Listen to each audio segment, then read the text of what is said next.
भक्ति देवी की दो पटरी हैं, एक तो सेवा और एक कथा। सेवा कथा रसमहो नितराम पिबत्वम। सेवा करो और कथा सुनो, ये दोनों चीज साथ साथ में करो। केवल कथा भी नहीं और केवल सेवा भी नहीं, दोनों साथ होनी चाहिए। जैसे बहुत सारे लोग तो ये भी कहते हैं, अरे दूसरों की मदद करो, सेवा करो, यही भजन है बस। नहीं, यहां कह रहे हैं सेवा एक पैर है और दूसरा पैर है भक्ति, कथा, सत्संग। दोनों होने चाहिए, एक से काम नहीं चलेगा। सत्संग सुनोगे तो स्वाभाविक ही अपने आप सेवा करने का मन करेगा। और एक सबसे बड़ी बात, बिना सत्संग वाली सेवा कभी कभी अहंकार को जन्म दे देती है। जिसके जीवन में सत्संग ना हो, वो जरा सा 2-5 सर्दी में कंबल दान कराए कहीं, तो उसको 10 जगह डिंडोरा पीटता घूमेगा। मैंने कंबल दान करे, मैंने ये दिया, मैंने भोजन करवाया, मैंने भंडारा करवाया। तो बिना सत्संग वाली सेवा कभी कभी अभिमान दे देती है, घमंड दे देती है। सेवा में अभिमान सबसे जल्दी आता है, दान करने में अभिमान सबसे जल्दी आता है। आदमी देगा इतना पर अभिमान उसको इतना मिल जाएगा, मन में उसके अभिमान इतना आ जाएगा। देनहार कोई और है जो भेजत है दिन रैन, लोग भरम हम पर करें जाते नीचे नैन। अच्छा, एक बार क्या होता है, एक बस जा रही थी तो उसमें खिड़की के पास एक भिखारी आकर के भीख मांगता है। जो खिड़की के पास जो पैसेंजर बैठा है, यात्री से कह रहा है, साहब जी, बाबू जी, कुछ दे दो, कुछ दे दो। तो जो खिड़की के पास बैठा है उसका तो मन नहीं था कुछ देने का, पर उस खिड़की से इधर जो बैठा था उस आदमी को मन आया कि चलो मांग रहा बेचारा, इसको 50 रुपया दे दो। तो उसने 50 रुपये निकाले। अब वो खिड़की पर जाए, हाथ करे, उससे अच्छा उसने वो जो साइड में खिड़की वाला बैठा था उसके हाथ में दे दिया, ले भैया तू दे दे, क्योंकि तू खिड़की के पास बैठा। तो उस व्यक्ति ने खिड़की वाले को दिया और खिड़की वाले ने 50 रुपया लेके वो ले भिखारी को दे दिया। भिखारी को जैसे हाथ में दिया, अब भिखारी को क्या लगा किसने दिया है,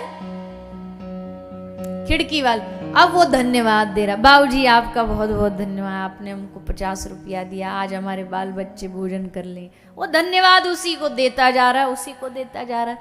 और अब सोचो, अब वो खिड़की वाला मूंछ तान के बोले, हाँ देखो हमने 50 रुपया दिए, तो मूर्ख है कि नहीं है?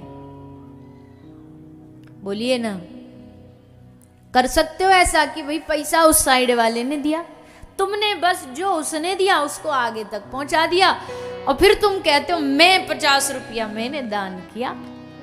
ये नहीं कर सकते ना। तो वैसे भी तो देनहार कोई और है जो भेजत है दिन रैन।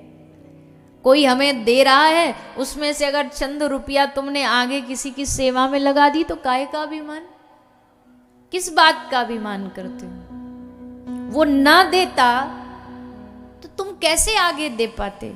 उसने दिया तब तो तुम खिड़की से पास कर पा रहे हो। तुम्हारा नहीं है वो, हमारा नहीं है जो हम किसी सेवा में लगा देते हैं। ये हमारा नहीं है, ये उनका दिया है, और उनकी सेवा में जितना लग जाए उतना बेहतर है।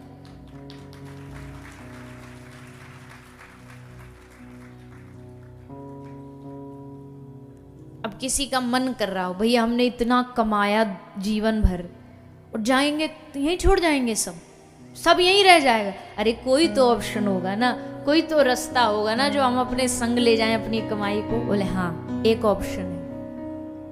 अपनी कमाई कौन कौन संग ले जाना चाहता, बताओ हाथ उठा के। जो धन कमाया है, जो पैसा कमाया, ले जाना चाहते हो?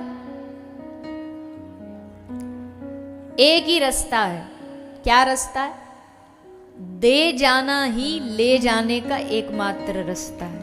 जितना यहां दे जाओगे, मतलब जितना यहां किसी सेवा कार्य में लगा दोगे, वो तुम्हारे संग चला जाएगा। हाँ, वो अलग बात है, भगवान का भक्त इस चीज का लालच नहीं रखता। न पुण्यों का न पापों का, न पुण्यम न पापम न सुखम न दुखम, पर ले जाने का एकमात्र रास्ता यही है। अन्यथा तो भैया सारी दुनिया जानती है, जो जितना भी परिश्रम करे, जो जितना भी मेहनत करे, अंत समय में सब यहीं रख लिया जाएगा। अंत समय में सब यहां रख लिया जाएगा। तुम जो हाथ में हम सोने की अंगूठी, गले में सोने की माला भी पहन के बैठे हैं ना, तो जब शमशान में जाएंगे तो सबसे पहले ध्यान पड़ोसियों का, घर वालों का ये रहेगा कहीं ये साथ न चली जाए, उतार लो, इसको उतारो।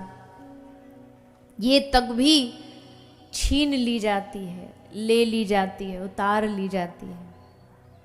तो इससे ज्यादा तो और क्या ही आश्चर्य होगा।